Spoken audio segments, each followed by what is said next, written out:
Hello and welcome to Still a Consciousness. I'm David Rothkopf, your host. And this week, as every week, we will talk about AI, advanced technologies, policy, how all this affects you, and where we're going.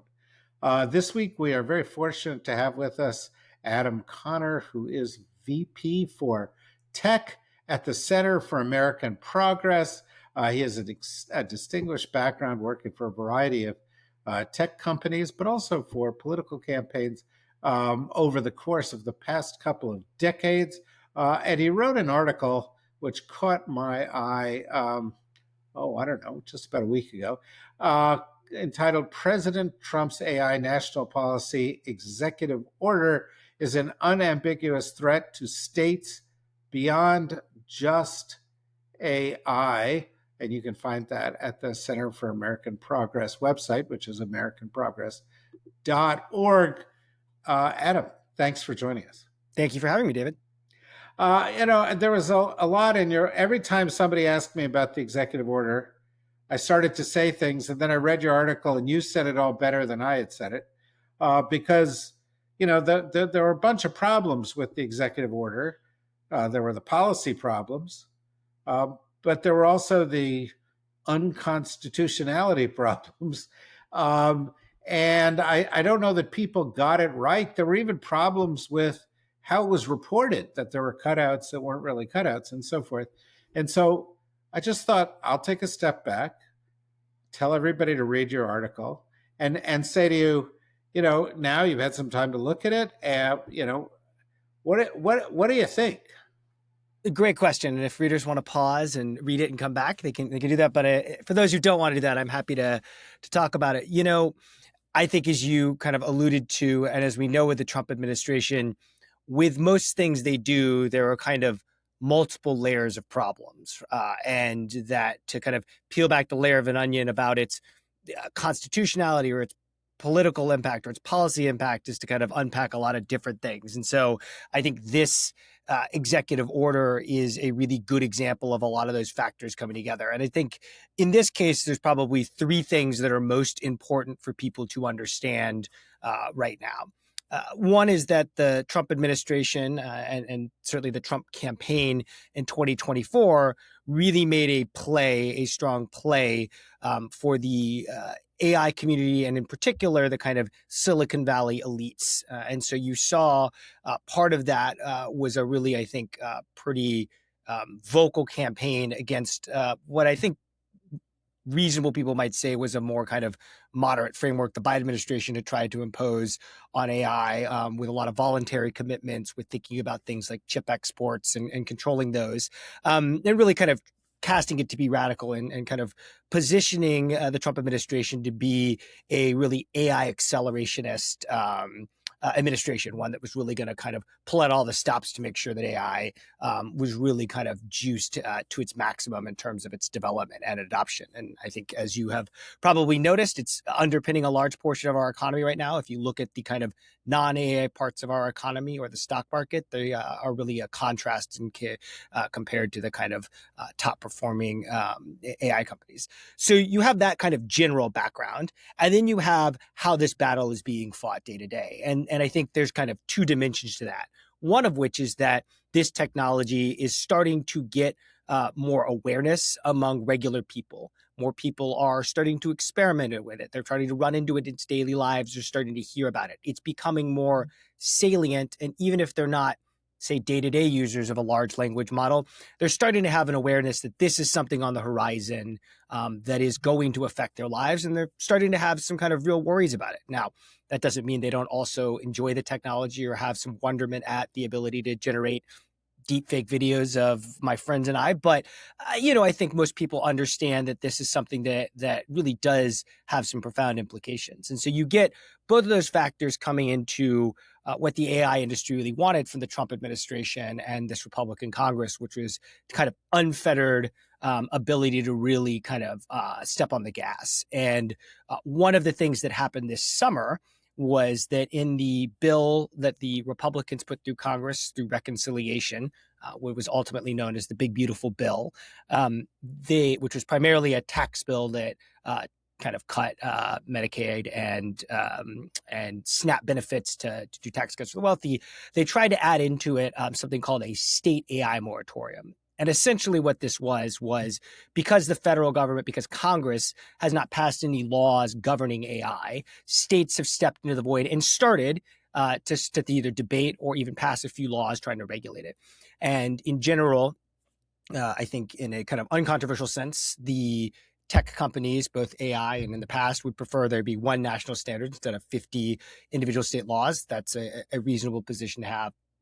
But their interest is really in what if there were kind of no rules governing us right now. And so in that bill, they tried to put in what they called a moratorium, which was basically the federal government saying no state could enact any AI laws for 10 years.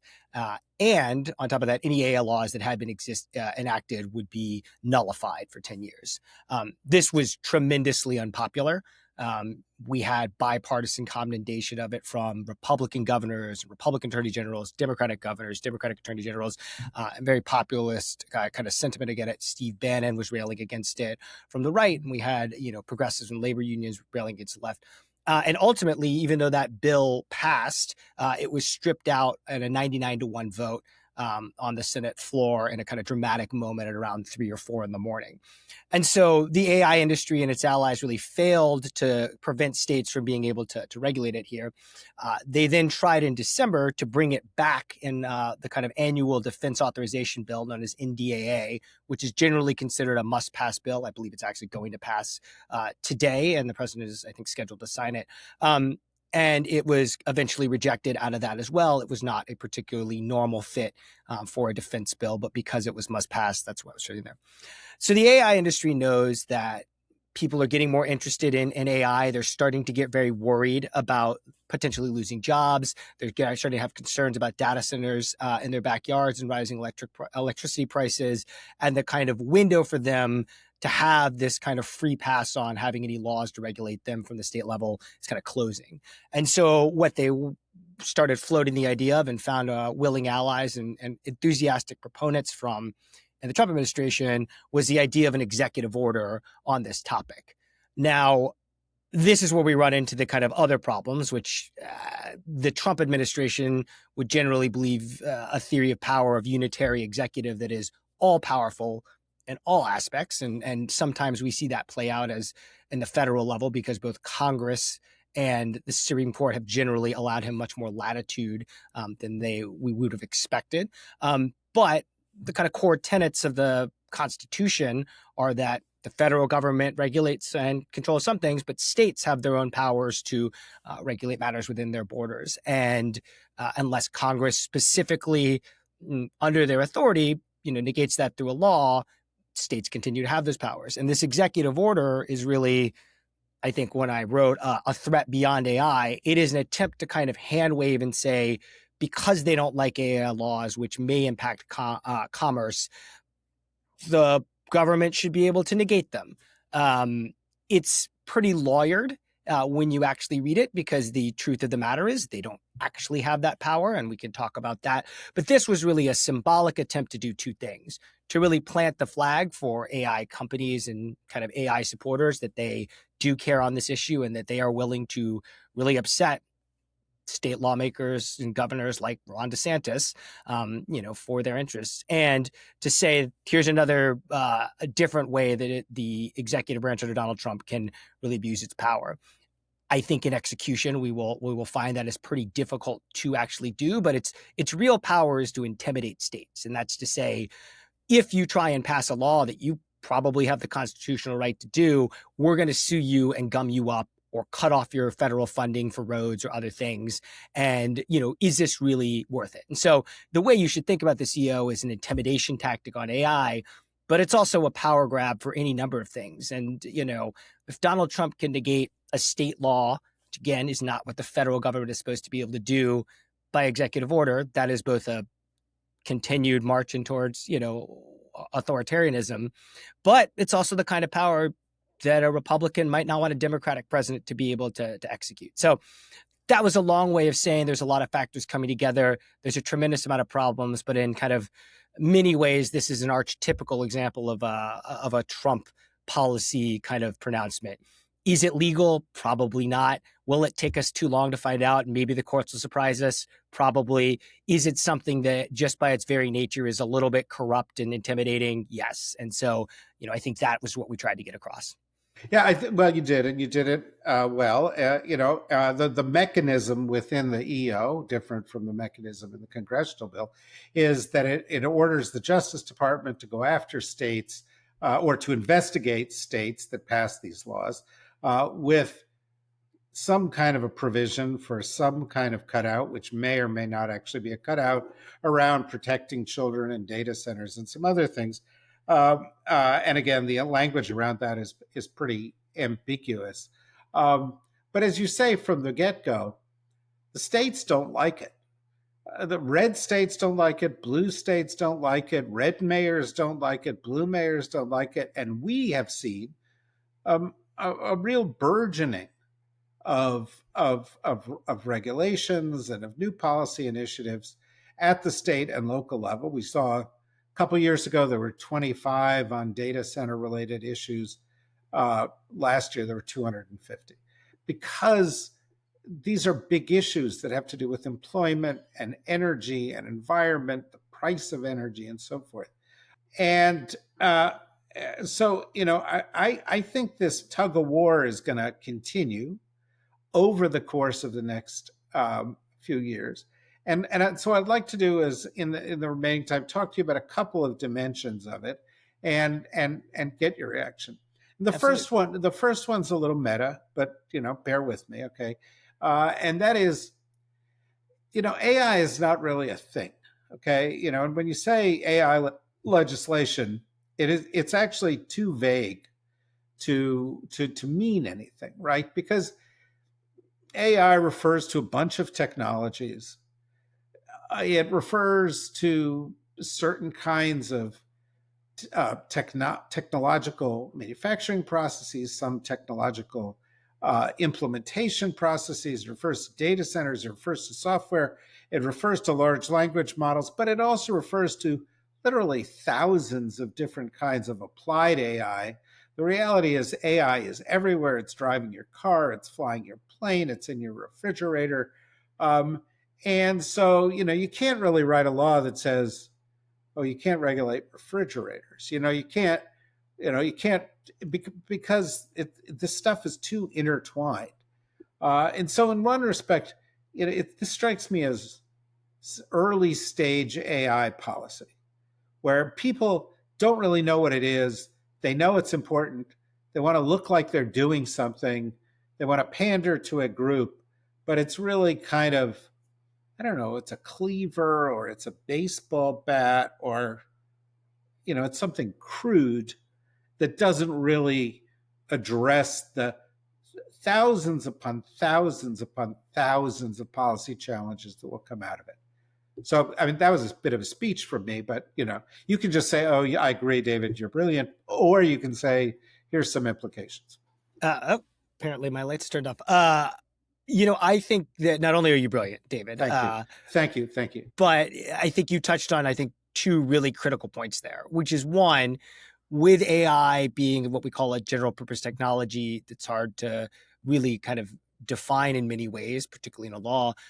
That was a tremendous challenge for Congress when they tried to write a moratorium for it this summer, where they had to do a little more work in detail.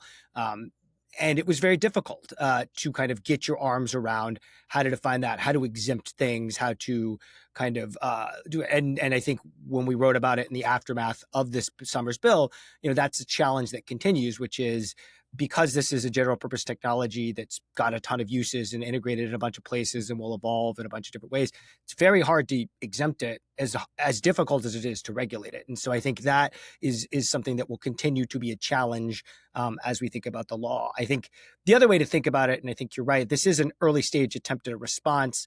It's also a cynical kind of ploy by companies to have kind of less burdens, because they will say, well, states shouldn't do it, Congress will do it, knowing full well that Congress is not particularly motivated to do it right now. I think the thing we come up with here and why it's so, cynical in their attempts to say states can't do anything is, we're not necessarily sure of the right ways to regulate AI or what might be most effective. But we will truly never know if no states are ever allowed to try and figure it out. And so, it is really a kind of an attempt to cut off any attempt to learn what might be most effective as well, which I think is really something we should be concerned about.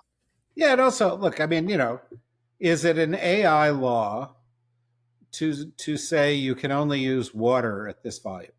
Is it an AI law to say you can only use intellectual property in this way?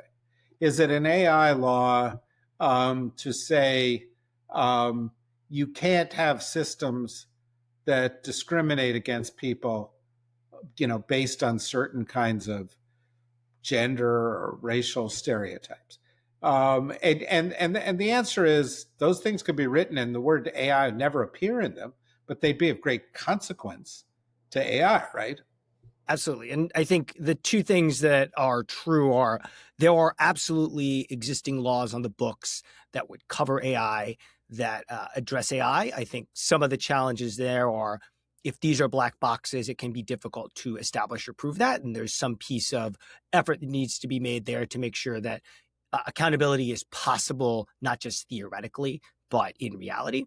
I think the other way we can think about it, while we are unsure on kind of some of the farthest kind of ways to do this, is to think about what are the things we'd be comfortable today saying, even just knowing what we know today, what if we didn't allow AI or autonomous systems to do this? So, I don't think we need a lot of data points to say maybe we shouldn't allow AI systems to autonomously deny you your healthcare claim, without a human reviewing it, right? Or I don't think we need a ton more data to say, you shouldn't be autonomously fired without a human ever being notified or in the loop, and you're just kind of automatically fired from your job, offboarded and everything without anyone ever being involved. There are things we can also start to think about here to start that might be what are the worst case scenarios that we may want to say. Let's start by saying those aren't allowed and figure out the rest from there. Yeah, I think that's absolutely true. Now, I was an official in a Democratic administration. You're associated with the proverbial left leaning think tank. But, let's be objective. I think the Trump administration has come in with more people who know more about AI than any prior administration. Why? Because we're early in a revolution and more people are knowing about it. And that's, produced some of these outcomes that we've talked about.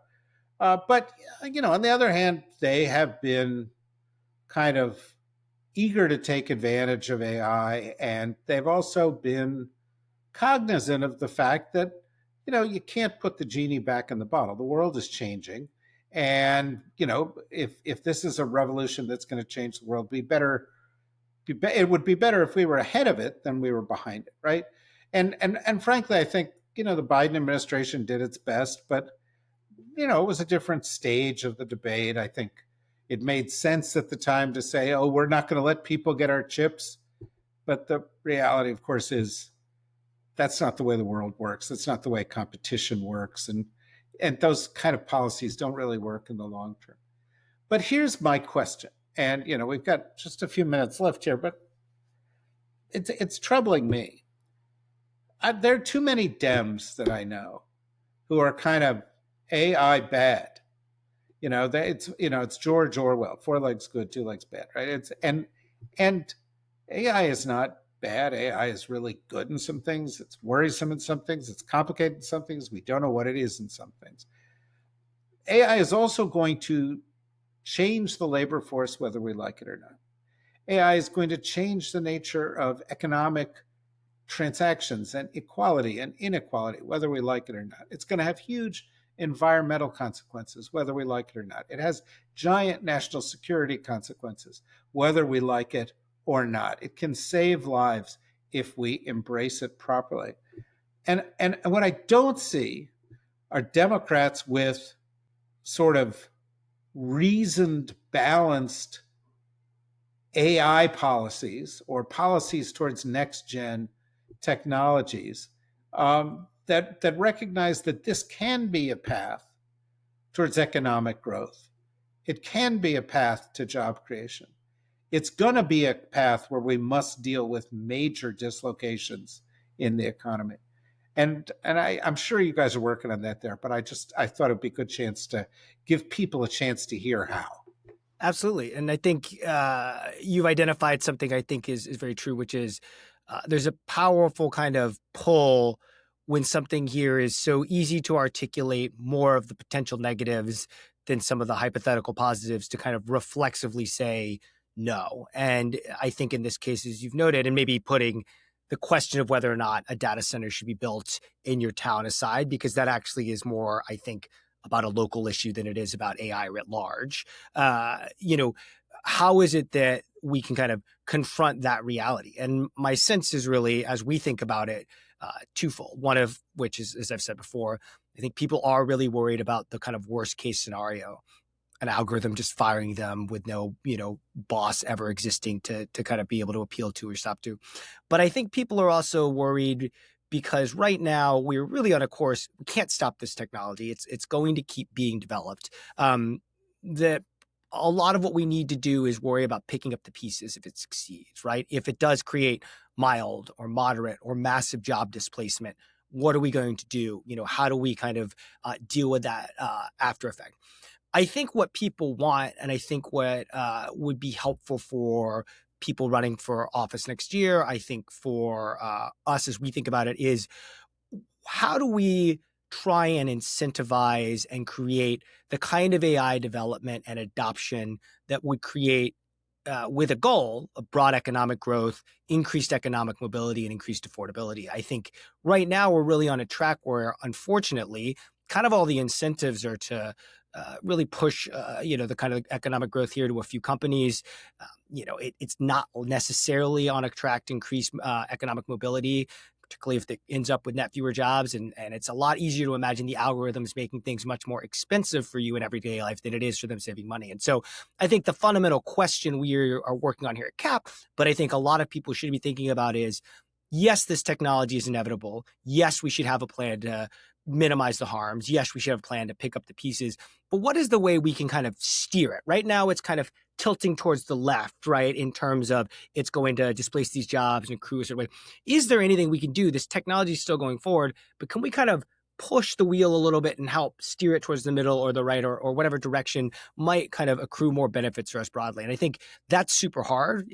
We're thinking about it, but it's certainly difficult. But my hope is that's where we can start to get some traction on not don't have this technology, which I don't think is a real answer, but how can we make sure that we push this technology to go in the kinds of directions we want it to for us long-term to be economically successful and also kind of happy? Yeah, look. I'm really encouraged to hear you say that. I know that's why you're there, and I know that it's one of the reasons we wanted to have you on. I have often said, in writing about this or doing this podcast or other places, that I'm struck by the fact that the Industrial Revolution began in the late 18th century, and it took about 150 or 175 years to spread to the whole planet. And so, as a result of the slowness, there was time for philosophers of different stripes to say, well, this changes the economy. How do we want it to change? And Adam Smith in 1776 wrote The Wealth of Nations, and then in the 1840s, Karl Marx had a different take. But there was a debate that went on and is continuing to go on even now, 200 years later, 250 years later. But the AI technologies are spreading and being adopted at sort of, if it's not 250 times the speed, it's 100 or so the faster than anything we've ever seen in our lifetimes. That's right. And the question I always ask is, where are the philosophers? Because the first question I want answered is why? What do we want AI to do? How do we use this to make a better society? How do we, because that will guide what you're talking about. And there isn't a lot of debate about that. One of the problems that I see, and you've been in DC for quite some time too, and I'm interested in your thought of this, is, there aren't that many people I can talk to about this. Ted Lieu is a congressman from California, has a computer science degree. Don Beyer, congressman from Maryland, decided to go to George Mason University and get an AI degree. Ro Khanna is a congressman from Silicon Valley, so he's got some views. There are people who are Congress people from, I don't know, around MIT or wherever. They've got some views. But the vast majority of people haven't the slightest fucking idea what we're talking about. And if they do, it's crude generalities. And how do we do boot camp for Congress, for regulators, for incoming administrations, because it is changing so quickly. And we aren't asking the questions of how and why and what is the philosophical underpinning of what we do before we do it. And that just gives too much power by default to Peter Thiel and Mark Andreessen and Mark Zuckerberg and to the guys at OpenAI who, frankly, seem a little crazy to me. So, I don't know if I want Peter Thiel, who thinks the Antichrist is the problem we face, to be the guy who guides U.S. AI policymaking. So I wish there were more people involved in any of it. And I'm just wondering, how do you tackle that? How do you guys tackle it? I think it's one of the questions we are going to, one of the most pertinent questions we have in both governing and policy right now. I think, as you noted, the defaults matter. My time in Silicon Valley in the last web revolution, Web 2.0, right, taught us that defaults matter. And right now, the people who are shaping AI, their default is kind of, like I said, tilting towards a world where it's kind of let it rip and we'll pick up the pieces, hopefully, right? And I think the question is two parts. One is, how do we get people to think not just about the technology, but about what it means to have an impact? And, in many ways, this is a much bigger struggle than other avenues. So when I was a young man, one of my first jobs was to be the first employee at Facebook's Washington, D.C. office. And my job was to teach elected officials. Facebook used to be a thing, right? Yeah, perhaps your right. your friends have heard of it. Yeah, right. The olds in the audience. And my job was to teach politicians how to use social media.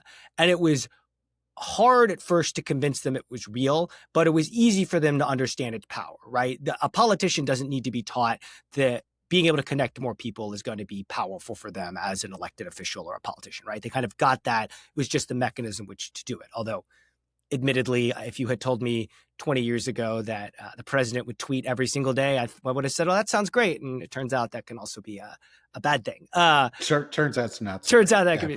Yeah. But I think here you have to deal with, it's not just that one-to-one. It's that if entire jobs and tasks, parts of them can just go away forever or be kind of totally changed. It's one thing to say an obvious thing about AI, right? Jobs as a translator are going to be kind of less in demand. They will still exist on some levels, particularly at the, say, diplomatic level where you don't want a chance of miscommunication. But, so people kind of have an understanding, right? Okay, maybe there'll be fewer translators. That seems like a thing that is sad, but kind of inevitable technological progress has done that to other classes of jobs before. But, I was watching a video the other day where an AI is doing real-time translation of a language and making it seem like it was American English from Japanese, right? Like a universal translator of Star Trek. And someone was saying, this is going to unlock a cultural, both context, a cultural interaction, and a cultural conflict we've never had to deal with before, because we've never been able to have semi-fluent conversations across language barriers without friction. And sometimes friction can prevent other kinds of problems. And so it's that kind of analogy, right? It's easy to imagine the translator jobs going away.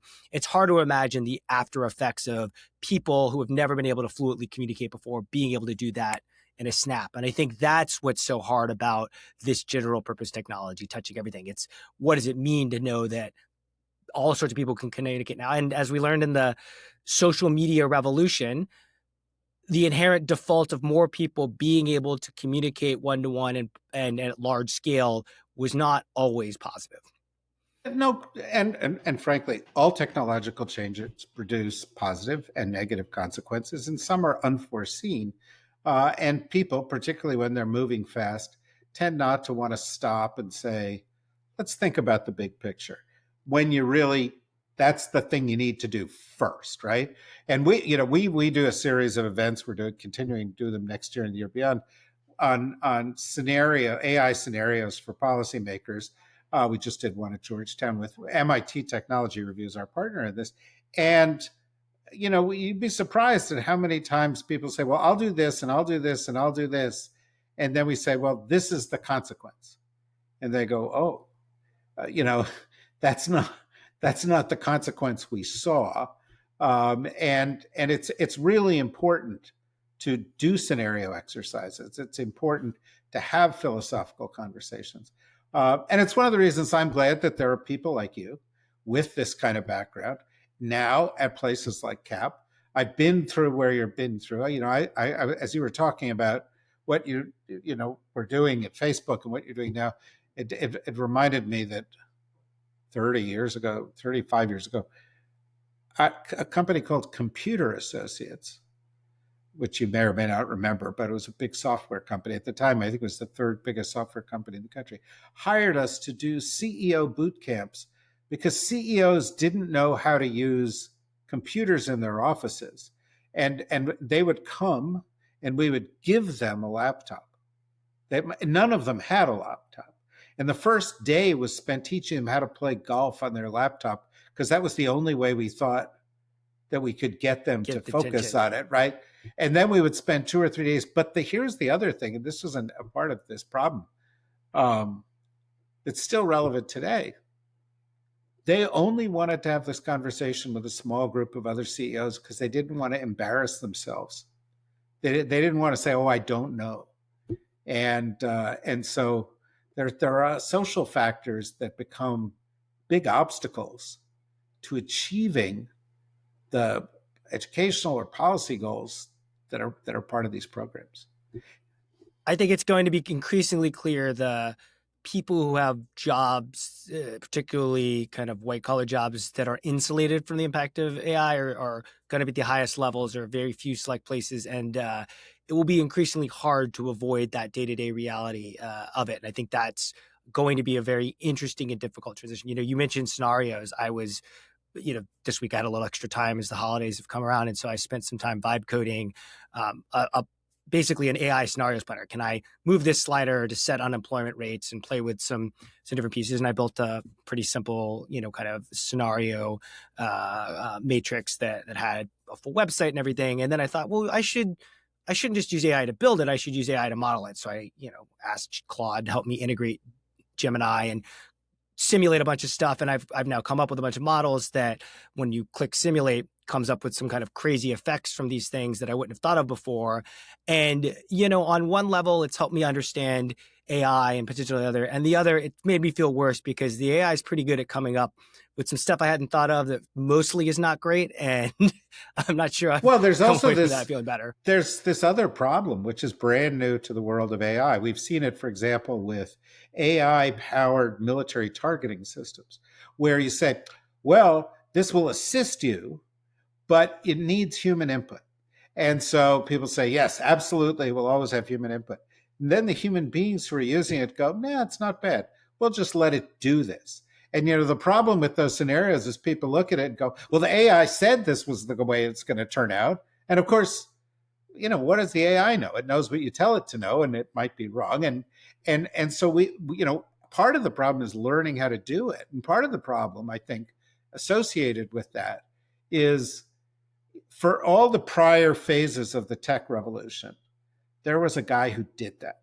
There was somebody called the CTO, or there were a team of people, or you would hire somebody and say, they'll do the tech. This one, it changes everybody's job. Everybody has to understand what it's doing. And that's a big disruption, particularly for the older, sort of more set in their ways people who are like, what? I've got to go and learn this whole new thing.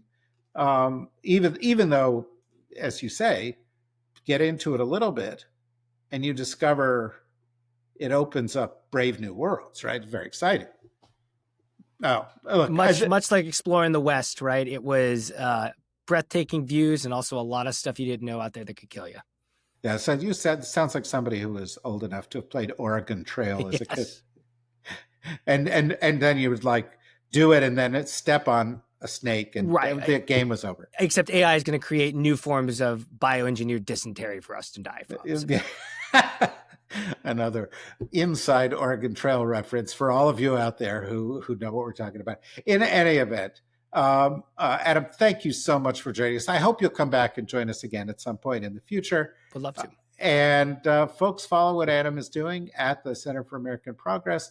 Follow what we're doing here at Silo Consciousness, or at our AI Energy and Climate podcast, or at the events that we're doing with MIT Technology Review and universities across the country, or via the DSR network, where all of our podcasts can be found, or at the DSR YouTube channel. So for now, thanks everybody. Thank you, Adam, and bye-bye. Thank you. This podcast is underwritten in part by the U.S. Embassy of the United Arab Emirates. Its editorial content is completely independent, and the views expressed are exclusively those of participating experts. It is presented live, without editing.